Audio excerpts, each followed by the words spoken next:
এবার একটা একটা করে পটল ঝোলের মধ্যে ছেড়ে দেব। যদিও টমেটো থেকে জল উঠে গেছে, তারপরে অল্প জল দিলাম। এই যে মশলা থেকে তেল ছেড়ে দিয়েছি, পুর ঠান্ডা হয়ে গেছে। পটলের শেপে লম্বা করে নিয়েছি, এবার একবারে ভরে দেব। দোল পূর্ণিমা মানে হোলির আগের দিন, যেদিন আমরা ঠাকুরকে রং দেই, আমার মা ঠাকুমাকে তো দেখেছি বাড়িতে গরু ছিল, আর গরুর কপালে একটা করে আবিরের টিপ দিত, মানে গরুকে পূজা করতো। আর বাড়িতে সেদিন সম্পূর্ণ নিরামিষ খাওয়া হতো। আজকে আমিও নিরামিষ রান্না করব। নিরামিষ রান্না করার জন্য এখানে পটল, টমেটো নিয়েছি, আর এখানে নিয়েছি ছানা। পটলগুলো চেঁচে পরিষ্কার করে নিচ্ছি।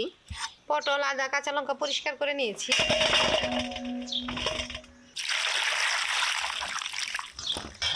এবার ধুয়ে কেটে নেব। এই দিক থেকে অল্প করে বোটার অংশটা কাটলাম, আর এই দিক থেকে একটু বেশি করে কাটবো। এই যে এতটুকু, প্রত্যেকটা এইভাবে কেটে নিলাম। আদাটুকু বাটার সুবিধার জন্য ছোট ছোট টুকরো করে নিচ্ছি। সবকিছু তো ধুয়ে পরিষ্কার করে নিলাম। এবার পটলের ভিতরের অংশটা বের করে নেব।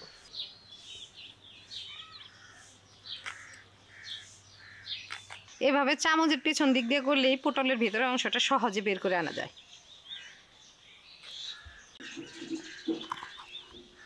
সবগুলো পটল থেকে বীজগুলো বের করে নিলাম। এবার কিছু মশলা বেটে নেব। প্রথমে বাটবো আদা, কাঁচা লঙ্কা। আদাগুলো একটু থেতো করে নিই। আদাগুলো থেতো করে নিয়েছি, এবার একসাথে বেটে নেব। আদা, কাঁচা লঙ্কা বাটা হয়ে গেছে। এবার পটলের বীজগুলো বেটে নেব। একদিক থেকে যে একটু পটল কেটেছিলাম ওটাও বেটে নিচ্ছি। বাটা হয়ে গেছে, একটা বাটির মধ্যে তুলে নিলাম। উনুন ধরিয়ে নিয়েছি, এবার কড়াইটা বসিয়ে দেব।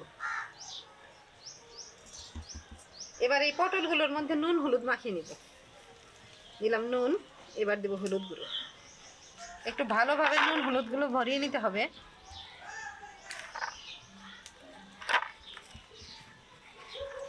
এদিকে কড়াই গরম হয়ে গেছে। গরম কড়াইতে প্রথমে জিরে ধনেগুলো একটু টেলে নেব।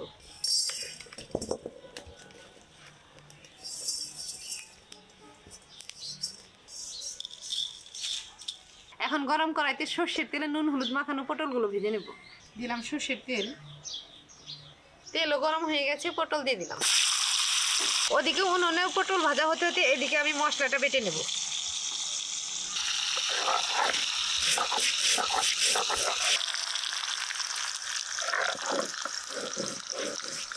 পটল ভাজা হয়ে গেছে, এবার তেল থেকে ছেঁকে নামিয়ে দেব।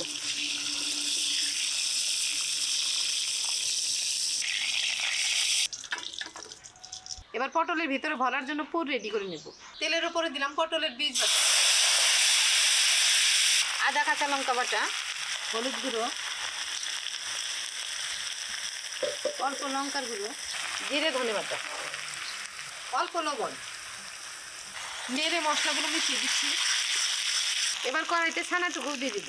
এখানে 100 গ্রাম ছানা আছে, এটা দোকান থেকে কিনে এনেছি, এটা ঘরেও বানানো যায়।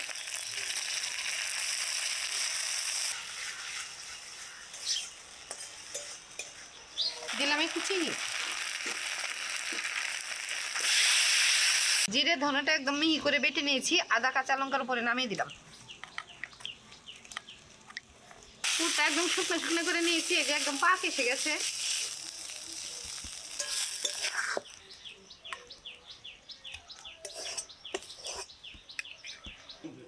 পুর ঠান্ডা হয়ে গেছে। পটলের শেপে লম্বা করে নিয়েছি, এবার একবারে ভরে দেব।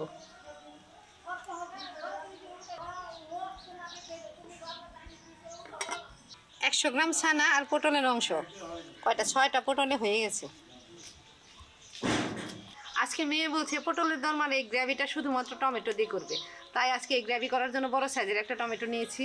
এবার টমেটোটা কুচি কুচি করে কেটে নিচ্ছি। চাইলে কেউ এটা বেটেও দিতে পারো। কড়াইতে আবারও সর্ষের তেল দিলাম, ফোড়নে দিলাম শুকনো লঙ্কা, তেজপাতা, গোটা জিরে, গরম মশলা। নেড়ে চেড়ে ফোড়নটা একটু ভেজে নিলাম। এবার কেটে রাখা টমেটো দিয়ে দেবো।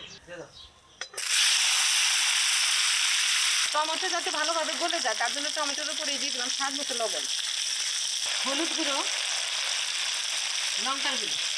এবার দেবো বাটা মশলা, আদা কাঁচা লঙ্কা বাটা, জিরে ধনে বাটা। যদিও টমেটো থেকে জল উঠে গেছে তারপরে অল্প জল দিলাম। টমেটোর সঙ্গে মশলাটা একদম ভালোভাবে কষিয়ে নিয়েছি। এবার ঝোলের জন্য জল দেব। এই যে মশলা থেকে তেল ছেড়ে দিয়েছি।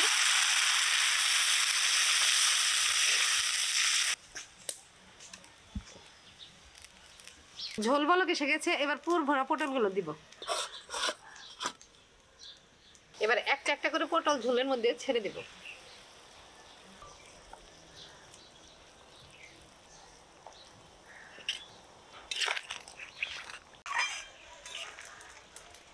পটলের দোরমা সাধারণত সবসময় মাখা মাখা করতে হয়, আমি তো গ্রেভিটা আজকে টমেটো দিয়ে বানালাম তাই ঝোলটা একটু বেশি দিয়েছি। দিয়ে দিলাম গরম মশলার গুঁড়ো। এবার দিয়ে দেবো চিনি। অনেকে আমাকে বলে আমি রান্নাতে চিনি দিই, আসলে নিরামিষ রান্নাতে একটু চিনি দিলে খেতে ভালোই লাগে। সবশেষে দিয়ে দিব 1 চামচ ঘি।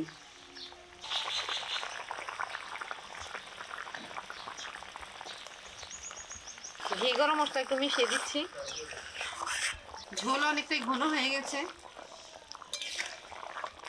রান্না হয়ে গেছে। এবার নামিয়ে দিব। পটল ভেজে রেখেছিলাম যে গামলায়, সেই গামলাতেই ঢেলে দিলাম।